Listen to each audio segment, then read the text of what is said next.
Hey, this is Dean. This is one of those classic episodes that we thought was going to be a single long-ish episode that got too long, so we've cut it into 2 episodes. Here is part 1 of the disappearance of Keith Reinhard, a very fascinating story. We hope you enjoy that. By the way, also enjoy the part where Carrie left in where I struggle to turn off my text notifications. That was very nice for her to leave that in. Enjoy. Hi, everybody. Welcome to the Weird World Podcast, where we talk about weird things. And my name's Carrie. And I'm Emma. I'm Dean. What you got for us, Dean? I've got a mystery. Nothing supernatural, more I don't want to give too much away yet. Okay. But it will be, once I say some names, probably a lot of folks who are fans of, I don't know if true crime mystery is the right word. It's not really that so much, but fans of things like that, they'll know. I'm a fan of things like that. I know you are. Mm-hmm. So have you heard of Keith Reinhard? Are you Yeah. asking me? Yeah, have you? Do you want me to be honest? Just a little bit. Yes, I have. Keith who? Keith Reinhard? No? That name sounds familiar, but Keith is a relatively common name, so it's very possible that... I know, Keith, if that's what you mean.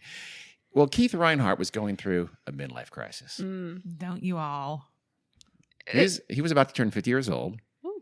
He covered local sports for a small suburban newspaper called the Chicago Daily Herald in Illinois. I feel like there's a million of those.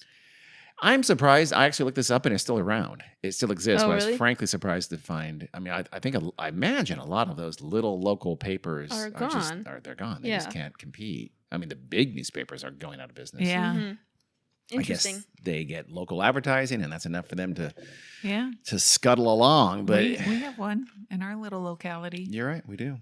and it's not great.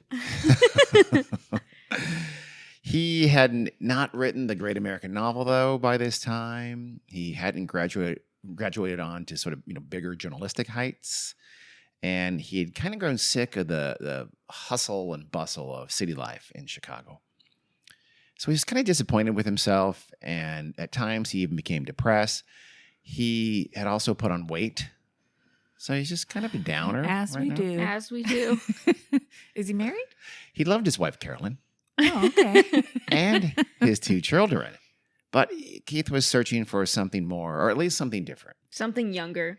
Oh, Probably. yeah. I'm on Carolyn's side. All right. There's no sides yet. Either way, I'm on So her he got a side. sports car, got his balls waxed, then got a mesh tank top and went out in the town. Oh, No, God. he did not do any of those things as far as I know. He had an old friend named Ted Parker. Keith and Ted had grown up together. And they still talked occasionally. Ted owned a little diner called the KP Cafe in the tiny town of Silver Plume, Colorado. So Silver Plume, a little bit of background here for you. Sounds like a mining town. Indeed it was. It's about, I'm smart. You are very smart. Silver Plume. Context clues. Yeah, no, good. That's good. That's good for, a toddler. It was about 50 miles west of Denver in Clear Creek County. It's a stretch of dying buildings that hug Interstate 70, pressed on both sides, north and south, from high mountains. So it's really just kind of tucked in there and nestled in there. Pendleton Mountain and its sister peaks rise really high to the south. Pendleton Mountain itself gets over 12,000 feet in altitude. No, I don't know what that is in meters. 4,000 something meters. In winter, in fact, when the sun just sort of skids along low across the horizon, much of the town is in perpetual shadow Oh, Really? for months at a time. Wow. Oh, wow. Yeah, especially the south side. I guess the mountains are higher in the south, so it's just in shadow all day long. And even like the north side might get like 2 hours of sun on Wow. days through the winter. Like Alaska. A little bit. It's not night, but Right. it's just in the Yeah. shadow of a mountain. Ted, though, he bragged about the slower pace of Silver Plume, the beautiful mountains at his doorstep, and the clean air and good mountain living. Yeah. Fresh spring water, too, I'll betcha. We'll see. We'll see. Actually, there's a river there. I think it's the Clear Creek River is right along. It goes right through town or just south of town, I believe. I can help you find a place if you turn on location services. Oh. You can shut the hell up. This is Siri talking to me. Why is she talking to me? I don't know. Because you said some sort of location. Shut up, Siri. Jesus Christ. That's never happened to me before. Interesting question. I don't know why I'm responding to you. Why are you talking to me? It's between Siri and starts with an A, ends with Alexa. They can be really annoying anytime. We're looking at it right now to see if it starts talking to us, but Alexa is not talking to us. You got to be really careful. Keith was hooked from the stories from his friend Ted Parker. His Ted. He would take some time off from his job at the Chicago Herald and rediscover himself in the mountains. And leave Carolyn at home? Hell yeah. He would... I'm assuming the children were older, self-sufficient. I mean, if he was 50. I don't know how old they were, to be honest with you. Probably. Okay. Let's go with that. Yes, I think they were a little bit older, yeah. I think he was just living with Carolyn at the time. Well, Carrie, this is it's going to happen. You should prepare for this. Oh, it's going to happen with you and me? No, just me. Oh. I'm probably going to get like a Miata if I can fit my legs in there. You already had one. I did not have one. I had a Honda del Sol. Thank you very much. Sorry. Okay. Thought you had a Miata. My You bad. thought about it. I went through a midlife crisis in my 20s. It was, I'm probably going to do something like that. No, you know what? I'll get a electric car and go buzzing around the mountains in my little electric car, running out What the fuck? energy. And Good luck getting up the mountain. And then dying. So just, prep for it, Care. Okay. But Keith. I'll prep for it by getting life insurance. Oh, good thinking. Yeah. Good, logical, Thanks for the heads up. hard-headed thinking. Okay. I know if you get life insurance, my days are numbered. Probably, yeah. She knows way too much about killing. So Keith would start that novel that he'd always been wanting to write. He'd go hiking and get in shape. He could open a little business, he thought. And Ted had already promised to help him with that. Even Keith's fear of heights seemed to draw him to Silver Plume. He thought, maybe I can conquer this fear of heights. He had acrophobia by hiking up into the clouds and surviving. And I'll get better at that. So he just kind of wanted to remake himself, I suppose. Into a hiker. No, into somebody just different. It was just going to be 3 months. He got a sabbatical from his job, as I mentioned. That's all he wanted. And who knew? If this side hustle, whatever shop he was going to open up in Silver Plume, that worked out, he thought maybe Carolyn could come live with him and they can live happily in the mountains of Silver Plume forever and ever. He's a dummy. Well, Carrie, he was dreaming. He was chasing his dream. Leave him alone. I mean, who goes and thinks they're going to open up a business for 3 months? Well, if it took off, it looked like he'd make that sabbatical into I quit, and that would be their income. But I don't know. You think Carolyn should be on board from the get-go? Carolyn says, you know what? Go chase your dream. Like a good wife should. Good spouse should. Care if you want to do it, go for it. I would say go chase your dream. I may or may not join you. Wow. I don't know how much they talked about her. I don't know if that was just, kind of in the back of his mind, like, hey, 2 months in, I'm doing great. I'll bring it up. Or if they had talked about before he left or not. I'm not sure. Yeah. That's my issue. I don't know. Beforehand. I sense some poor communication. So he got a sabbatical and he said goodbye to Carolyn and presumably the kids in early June of 1988. And then he set out to find a new Keith Reinhard. Oh, God. Yikes. Yikes at the writing, which I think is pretty good. Or yikes at the... Yikes at Keith. The mission. Okay. Yeah, yikes the at dream. him. Go to therapy. Don't move. This was therapy. This is therapy. It's a mountain No. therapy. That's No. not therapy. You have a wife and kids. Go to fucking therapy. You Wow. don't need That's- to move to a different state. You're disappointed in your accomplishments and your level of success, so you're going to run away from yourself. Yes. He's You're still going to find be, your new self. He's good. Nope, he's going to be No. the same self. No, he's not. He's Every going to be man- skinnier. He's not going to have acrophobia. He's going to be the same self who's just doing different shit. You're so pessimistic. Yeah, No. every man listening to this right now, go to therapy. Yep. Just Every go man- to therapy. Listen to this right now. Go to Silver Plume. Get yourself a Honda del Sol because they don't make them anymore, I Mhm. assume. They do. And get one on eBay. Drive it around. Go to the mountains. Or get a Leaf. Get a Nissan Leaf. Be a little more Jesus. responsible. It's different era. So with some legwork help from Ted Parker, Keith had rented a small retail space right next to Ted's Cafe on Main Street in Silver Plume. He would sell antiques and also matted photographs. What? Sounds like there's a great market in Silver Plume Hey, for matted photographs of what? Silver Plume? The mountains? probably. I don't know. Maybe of your family. Tourist. There's a Is- tourist season in the is there summer a- I for was just a just few gonna short ask, months. Is there I'm a sure. big tourist? Not a long season, Draw. but it's there. There's a few people. It's right on Interstate 70, so it's not like it's completely isolated. It's I see why Carolyn might not have joined him. Mhm. wow. I mean, at least he'd help defray the cost of no longer having an income from the newspaper by selling a few matted photographs and antiques in Silver Plume during the summer, during the tourist season. So You got to have capital. Where's he going to get the antiques to sell? I assume they were just left there. No. Just foraging. Just walked around town. Is that old? Can I have it? Is that a lantern? Is it broken? Can I take it and sell it? I don't know. I mean, he must have bought a few antiques on the way or around the area and started with that. He just sold his old shit. Probably. Is that a wheelbarrow? Yes. Is it 7 years old? I'm not that impressed. So business was slow at the beginning. I'm not going to deny that. And Tom wouldn't either. But he was settling in when a customer in his shop came through the store and started talking about the space, the actual retail space itself. The customer said, "Did you know the guy who rented the shop before you did?" Keith said, "No, never heard of him." And the customer said his name was Tom Young.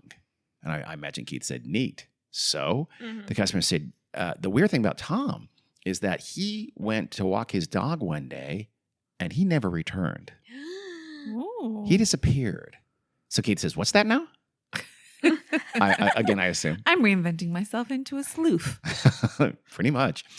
Keith, so, he probably squinted at the customer and said, "Tell me more about Tom Young." Said he vanished. He just disappeared one day. We've never seen him since. That was 9 months ago. And he How's was the in this dog? very same space. The dog has never been found as well. Oh my God.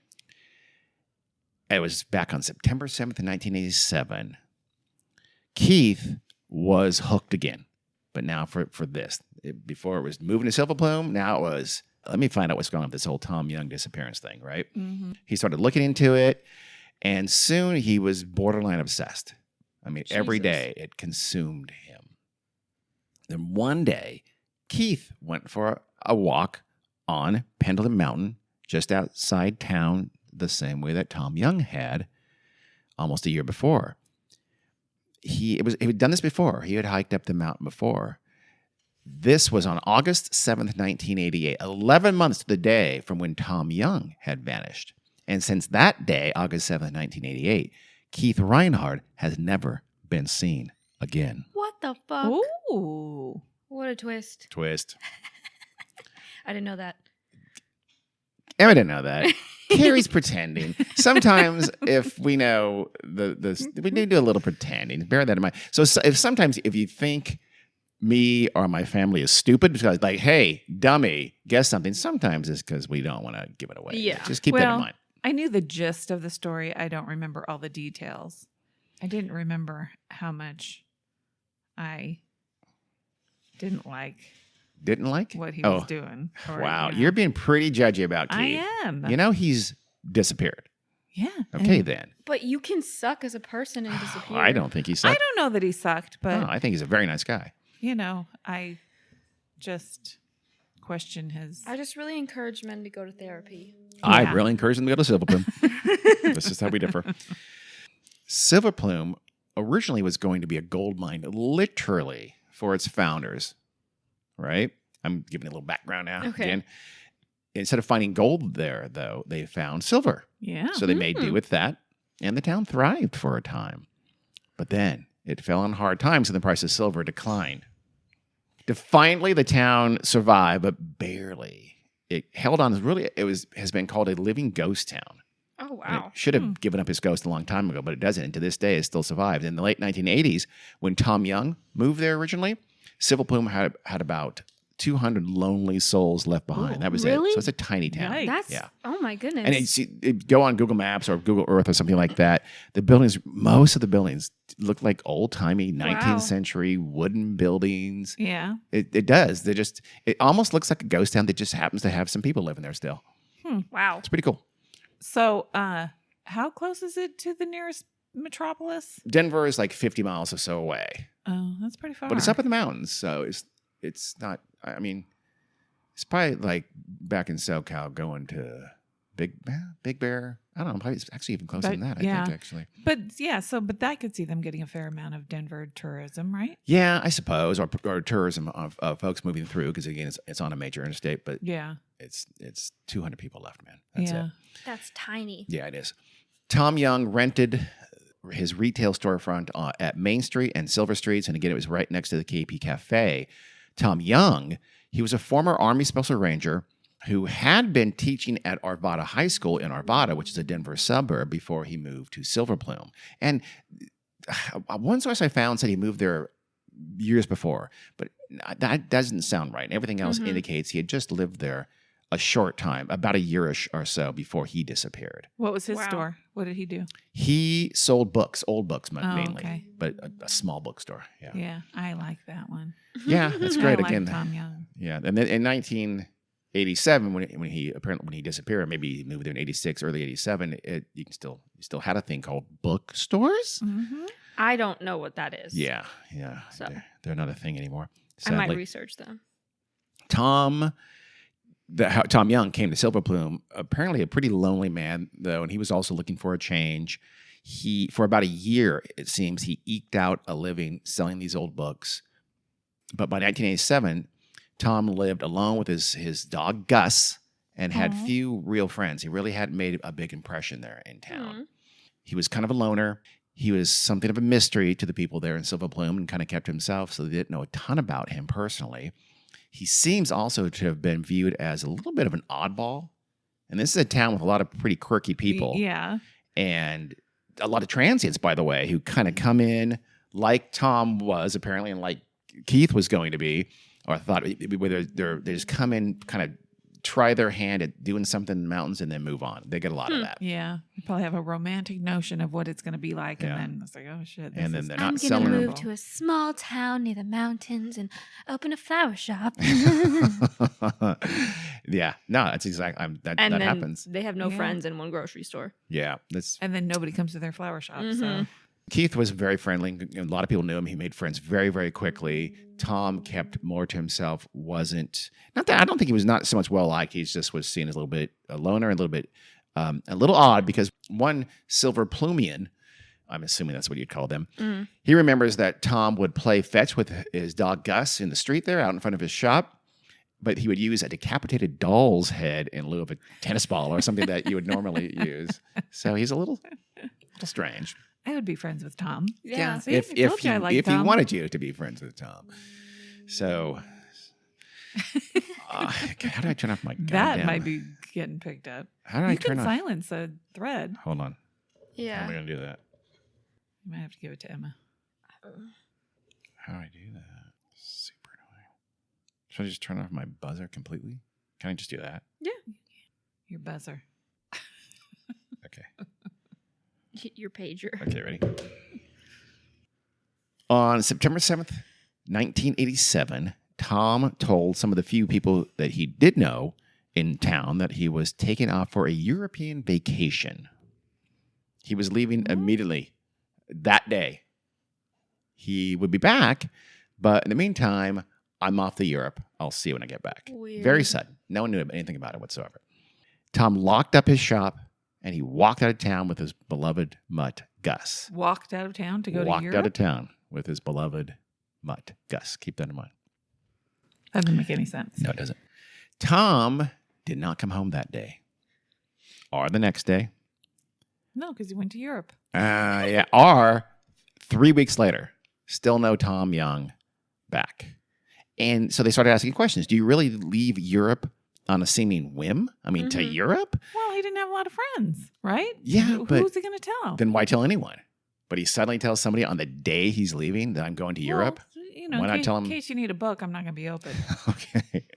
Do you take your dog with you to Europe? Yeah, no, but you that's got to take him weird. somewhere. So maybe he's took him to somebody to take care of him. Maybe so. And last we saw Tom was walking Yeah, that's out of town that with part Gus doesn't make any at his sense. side. It doesn't make any sense at all.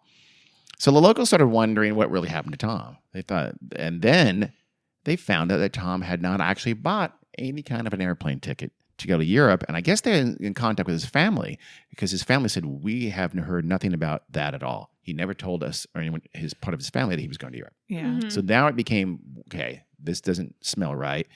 And they said, the last we saw him, he was walking up the mountain with his dog, or walking toward the mountain with his dog. So the state called out a search and rescue team, and they started scouring the mountain for Tom Young, thinking it's been 3 weeks. But so really it's more of a recovery mission. But still, they looked, they found nothing. There's no sign of Tom anywhere they looked on the mountains around town.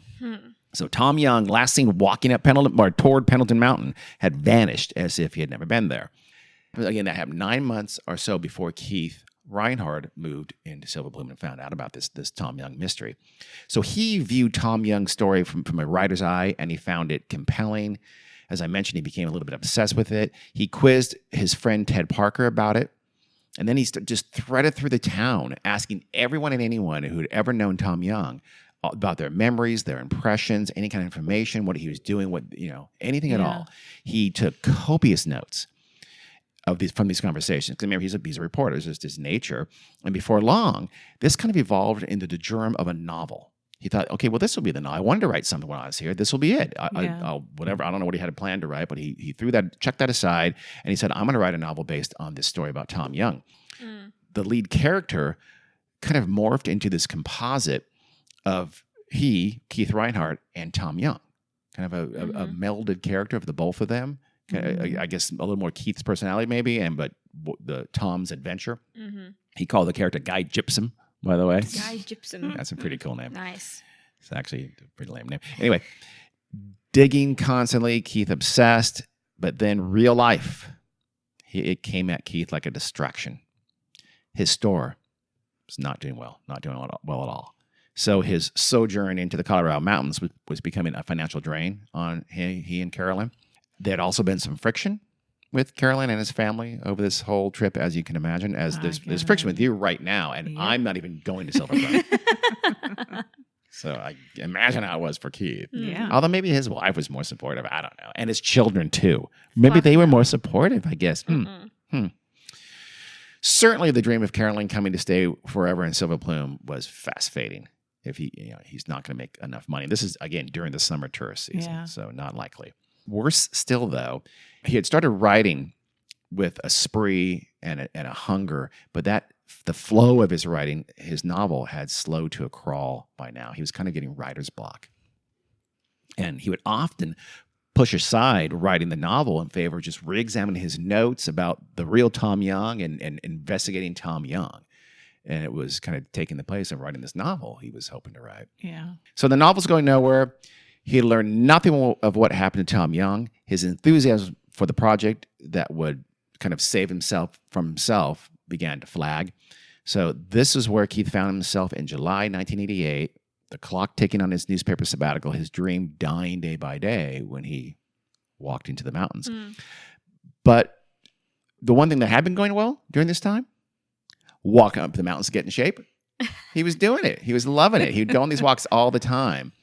He was still acrophobic, though, and in fact, he had tried to conquer 12,000-foot Pendleton Mountain a few times. The most recent time, he was forced to turn back because he got dizzy. He had vertigo. Yeah. It wasn't just a fear thing. He actually got dizzy when he got heights, although that probably was psychological if he does have acrophobia. So it wouldn't be an oxygen thing at that height? No, not that. That's not that high. We've both skied well over 12,000 feet. Do you remember getting dizzy? Probably. You probably broke a collarbone, and then on soft powder, because that's what you do. I'll tell you that story one of these days, guys. I may have. He'll tell a story from a place where he was not. No, I was not, but I've heard the story, and it's so funny because she was probably going about 4 miles an hour on soft powder. Anyway, I've seen you ski. You were going 4 miles an hour. I wasn't even going 4 miles an hour. I literally just got off the lift, so be quiet. My point exactly. But he was still hopeful of beating even that challenge of climbing Pendleton. So many days, Keith would take another stab at his windmill. And worst case scenario, he would luxuriate in this wonderful summer mountain day. So he was loving that part of it. He loved the mountains. He really wanted to stay in the mountains for the rest of his life. So he loved the mountains more than he loved Carolyn. Pretty much, yes. God damn it. People are so judgy. Joan's probably having the time of her life. Yeah, Probably she's probably partying in Chicago. Chicago, riding the loop, going to Cubs games. That's about all I know about Chicago. Oh, wait, checking out the Bean. Was that there then? Probably. Probably, yeah. Those are the 3 things I know about Chicago. Oh, wait, going to Lake Michigan, okay, and hobnobbing with Al Capone. I may have Oh some my God. some timing might not be quite right there, but that's what I know about You Chicago. Oh, White Sox, Bears. Okay, so my apologies to the Chicago Blackhawks, one of my favorite hockey teams. Sorry about that, guys. When Keith would make these attempts, though, at climbing Pendleton Mountain, he would leave in the morning because a round trip up and back Pendleton Mountain took about a solid 6 hours to do, and that was no place to be at nighttime. It was late July 1988. On the last day of that month, some elk hunters prowling the mountains about an hour's walk from town stumbled onto a shocking scene. They found most of a human skeleton under a tree in the forest. What? Bones were kind of strewn around by scavengers. You can see one disjointed fibula and tibia, I guess, sticking out from a boot, but it was pulled off the rest of the body. Good lordy. Ew. Most of the bones were still nearby the skull. Wait, so this is before Keith? About a week before Keith Left, left. okay. Exactly. About a week before Keith left, those hunters found this body. The skull at the base of the tree was shattered by the trajectory of a single bullet. Ooh. Oh. The hunters poked around a little more and they spotted a backpack. It was weathered by exposure, but next to that backpack was a pistol. It was a Smith & Wesson .38 revolver, just like the one Tom Young had bought 4 days before leaving on his non-existent European vacation. Oh, I think Tom wasn't really going to Europe. I think we know what happened. Do you know what else happened, though? What? Do you know what else was lying next to the human skeleton? What? Oh Say it. no, a dog Gus, skeleton. The dog skeleton. The dog's skull also had a single bullet hole. Oh no. So I think it's Who murder killed suicide. the dog? Gus shot Tom and then shot himself. Gus the dog shot Tom the Yeah. human and then shot himself. That, with opposable thumbs, that would be a likely suspect. Then it'd be like, who did it? But we don't know. It had been 10 months, but finally Tom Young and his dog Gus had been found. Not surprisingly, the county coroner declared Keith's death as suicide. Why would Tom's. he kill I'm sorry, the declared dog? Tom's No. death as yeah. Because then who'd take care of the dog? Give him to anyone. We'll talk about that. Oh. There's some theories on that. Ineptly, though, no ballistic tests were done on the gun found by Tom's body. Yeah, Which is you assumed never know. Could have that- been a Mhm. murder. Could have been a murder. We call that a double Double murder. homicide. Yeah. No, Carrie calls it a murder. She's very Murder, simple. murder. It's a murder. As opposed to murder We're suicide. gonna, And being consistent. yeah. No, in baseball, when they play a doubleheader, they call it a game in Carrie's world. We're going to play a game. It was assumed he used that gun to shoot Gus and then himself, but they didn't bother to do the ballistics. So the elk hunters had found Tom and Gus, but But I have a question. yes, go ahead. Would they normally? What? Oh, you do ballistic test? Yeah. If it is really apparently a suicide, Yeah. would they? Probably not. I don't know. In a small county like that, probably not. It's Yeah. expensive or it Yeah. costs I know. money and their budgets Yeah. are always super tight. So it was, but it's kind of considered sort of lazy of them and maybe not very thorough. Yeah. Just to be Both safe. make Although he had sense. been out there in the weather for almost a year. So it may not have been feasible to do a ballistic test. Mm-hmm. It's probably rusted. It's like a 6-shooter Smith & Wesson. Think of like that. I think they could probably still do it. Probably. Okay. Carrie. I'm actually in ballistics. Well, Carrie she does know Carrie's criminal justice corner. That's So- right. So Justice corner. she has some experience. Yeah. She knows blood spatter Mhm. or splatter. No one knows what the real word is. Mhm. She knows. It's spatter and Spatter. it's nonsense Yes. for the most part. She knows bite mark technology. She's basically a forensic Yeah, scientist. Also honestly. nonsense. Yep. Almost all forensics are There's almost nothing that's true forensic science. DNA. It's not science. about it. Yep. There goes my major. No, make it better. Yeah. No, that's not It's my major. Massive room for improvement. Yeah. So the elk hunters had found Tom and Gus, but had they really found out what had happened to them? Was it suicide, as the scene Yeah. seemed to suggest? And as the coroner had ruled, many of the locals said Tom would never shoot Gus. He loved that dog. It's not something he'd ever do. They thought possibly something more sinister had occurred those 10 months ago or 11 Yeah. months ago, whatever it is. So there's rumors around town and there's talk, but nothing happens. And again, when Keith moves in, it's just sort of, hey, you know who owned this place? Yeah, it's Tom Young. He disappeared. 1 week after the discovery of Tom Young and Gus, so it's August 6th, 1988 now, Keith made a decision. It was 4:30 in the afternoon. Just the end of another fruitless day trying to sell antiques and pictures and probably not doing much. Poor, what's his name? Keith, Keith. the subject of our... Keith locked up his shop and headed out. He ran into several new friends on the way. He seemed to be going out of his way almost to waltz around town and talk to people as he, at the end of this work day. He even went into the KP Cafe next door where his buddy Ted Parker ruled the roost. And he talked to those people. And to most of those folks that he met, Keith told them he was going to go for a hike up and back Pendleton Mountain. Well, It's 4:30 in the afternoon. yeah, that shouldn't happen. Nightfall would be about 8 p.m. at that time of year. So that trip, remember, took about 6 Yeah. hours. Keith was kidding them. They one all decided he's joking. He's just having fun Yeah. with us. No one, least of all this still somewhat out of shape and acrophobic mountain newcomer Keith Reinhard, would be stupid enough to make that trip at this time of day. They all thought. They all, at least after the fact, that they've all said, we thought he was just messing with us. Yeah. Silver Plume, remember, is true mountain country. There are wild animals in the mountains that loom over the town, including black bears and cougars. Oh. There are cliffs and precipices all around there. There are also countless abandoned mine shafts from those silver hunting days up and down the mountains. Yeah. It's not a place you want to be at night. It'd be easy to lose the trail at night. And with nightfall, so nightfall's about 3.5 hours off when he was talking about, I'm heading out for my hike up Pendleton. And there was no way he could get up and down Pendleton, obviously, doing it with daylight.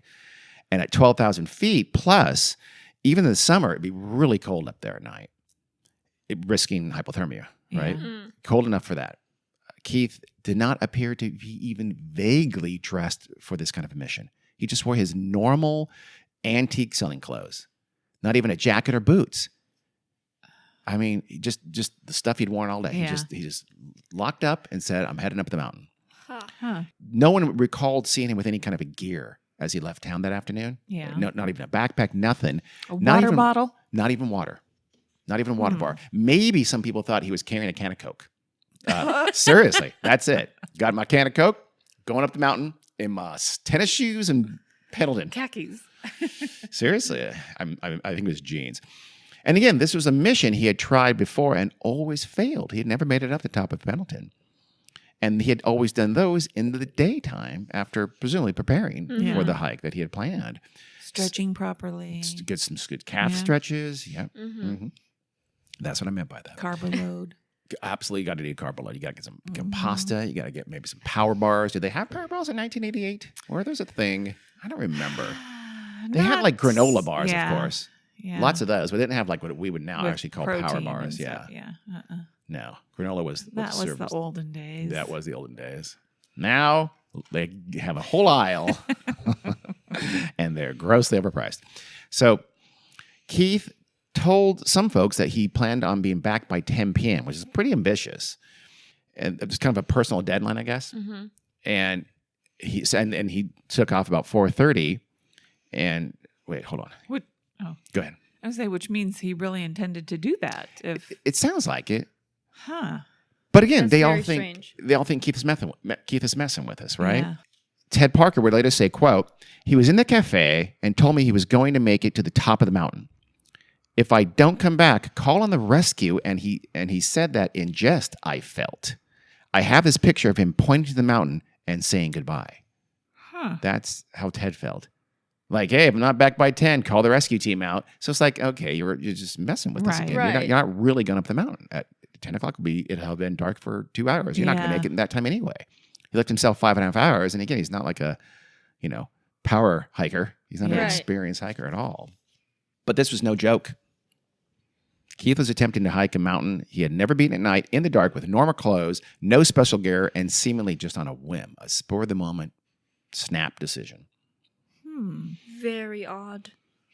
The next morning, people in Silver Plume realized he was not joking. Uh-oh. Keith was a no-show at the shop, the antique and matte photograph shop, as you recall. Yes. Matte photographs are just the border around the photograph thing. They just look cool. Is that the idea? Mm-hmm. There's no special kind of photography. That it can be any picture, right? Yeah. Okay. You just put a mat over. You just mat a photograph and then people buy it and put it in their own frame, basically. Because I'm still rooting for Keith, even though he's been disappeared for 32 years. Oh. So some people remember seeing him starting up the mountain the previous afternoon. So again, the people he was talking to in town, they saw him just leave town, presumably at most. Right. But there's some people said, no, we saw him as we're coming off the mountain, 4:30ish. He's starting up the mountain. We thought, that's weird. What's he doing? So they just probably assumed he was just going for a little walk. He's not really going to try to go up the mountain. You could do a short hike. You don't have to go all the way up the mountain. Absolutely. Yeah. But remember, he had told people, I'm going up the mountain. Yeah. I'll be back by 10 p.m., well after it's dark. You know, they're thinking, God, he really did do what he told us he was going to do. And we thought he was joking. Someone went to check at his house, and they didn't get an answer. And they're thinking, good God, Keith got lost in the mountain, and he spent the night in that cold, dangerous place. He may still be out there, they thought, or hoped. Yeah. Mm-hmm. So that was August 9th. So the day after he did this was August 9th. The state of Colorado sent out its Alpine rescue team in search of Keith. They hoped to find him lost and cold and dehydrated, but alive. And this was an extensive search. One of the big, I think I've read somewhere it was, at the time, the biggest manhunt ever attempted in Colorado. Helicopters. I don't think they call a rescue search a manhunt. A woman hunt? A person hunt? No, No, they're not hunting they call it someone. search A and rescue attempt? Yeah. A Fine. manhunt is like when a Weird. criminal's on the loose. Yeah. Sorry, Keith. They're not- But you guys hate Keith, so it's okay to... No, it's That's not what you okay. him. I don't want him to be I dead. feel like... I want him to go to therapy. Okay. all right. Yes. So they got We helicopter... want him to be successful in improving his life. I see. So Not we just- come back, go to therapy. Yeah. Okay. Mm-hmm. Make nice with Carolyn. Yeah. Maybe, maybe not. Whoa.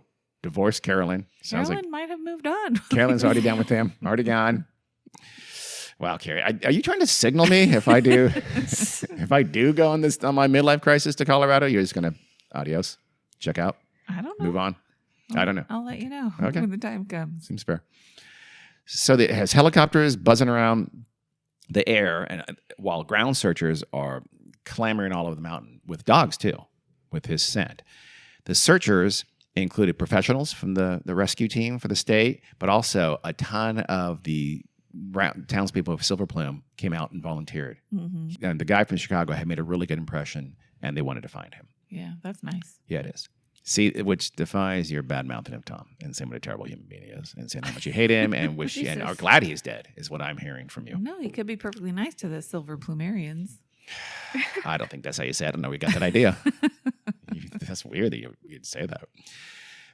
But it always was a near impossibility. The authorities knew. So the professionals knew, it's a search and rescue, but not really. Charlie Szymanski, he headed up the rescue. He would say, quote, "The Reinhard search was like looking for the proverbial needle in a haystack. This haystack is 3,000 vertical feet of 60-degree slope. This was about as difficult a search terrain as we cover. We were at a real disadvantage because Keith went into the mountains wearing no more than blue jeans and a flannel shirt and tennis shoes. He had no backpack. He had no equipment.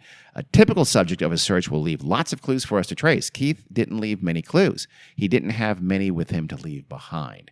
So they knew they weren't going to find things like they find little traces of this guy. A water bottle, a shoe, a backpack. Something like that. Well, really? You shouldn't. Are people dropping their stuff? When they're hiking up Are a you aware of mountain? Hansel and Gretel, Carrie? Have you heard of Hansel Yes, and or Gretel? I am. Well, is that the one with the breadcrumbs? Am I having the Yes. right myth? Okay. But so the search and rescue guy is saying hikers and backpackers usually just leave their shit around? That's the implication, or at least they're more likely to leave some trace of them for them to follow. And Keith went in there just naked. If you have more things on your person, Yeah. if you're lost, it's more likely that some of your shit got, Strewn around. dispersed. When something bad happened to Yes. Yeah. Yeah, but still, that's how they find you, whether you're alive or not. you. Yikes. Well, that's one of the ways they That's why find I'm you. not a mountain hiker. That's the only reason. Yeah. No, Carrie's not a mountain hiker. She's a street hiker. She hikes the dogs every day. I do, as a matter of fact. Yes, you do. Their search also involved fixed wing planes, and that would prove unfortunate. On August 12th, the fourth day of the search, a Cessna looking for Keith crashed. Oh, I thought you were going to say that. Sorry. One of the two searchers inside perished. The other was badly injured. Wow. This story keeps getting worser and worser. Worser and worser. Worser and worser. So already realizing they were very unlikely to find an alive Keith Reinhard by this time, the authorities called off the search entirely. Decided not to kill anybody else in the process. Yeah, of finding the person who they thought was almost certainly dead. Keith's disappearance passed from being a search and rescue operation to an open investigation for the county sheriff's office at that point. Okay, so that's the end of part 1 of the disappearance of Keith Reinhard. Next week, we'll bring you part 2, where we try to figure out what happened to Tom, what happened to Keith, and the theories which abound about the disappearance of Keith Reinhard. Don't go looking them up and trying to figure it out before you listen to part 2. Make it fresh. Make it fresh. See if you agree with us. Be willing to yell at the whatever you're listening to your podcast on. So that's it. So we'll see you next week with part 2. Anything you want to say, guys? No. No. See ya. See ya Bye. later. Right on. See ya.